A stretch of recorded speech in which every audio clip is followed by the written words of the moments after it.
Kreativesia 2025 yang saat ini dipusatkan di Bumi Sriwijaya, tepatnya di lapangan DPRD Provinsi Sumatera Selatan, secara resmi dibuka oleh Yohan selaku Deputi Bidang Pelayanan Kepemudaan Kemenpora RI.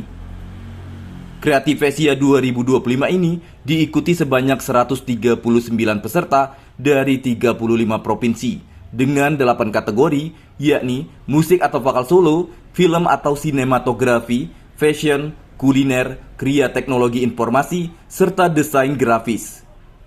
Dan ini merupakan momentum membangun generasi muda yang kreatif, berkarakter, dan berdampak nyata, serta sebagai ruang tumbuh pemuda yang berkarya dan berjejaring global. Yohan yang mewakili Menteri Pemuda dan Olahraga menyampaikan bahwasanya pemuda memiliki peran penting sebagai penggerak kemajuan bangsa. Agenda ini juga merupakan terobosan untuk membangun generasi muda Indonesia yang gigih, empatik, dan cinta tanah air menuju Indonesia Emas 2045.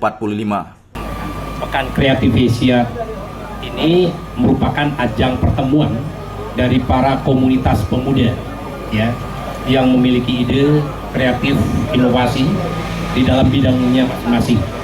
Dan mereka tentunya di sini berkumpul dan tentunya saling berbagi dan tentunya melalui lomba-lomba yang diadakan.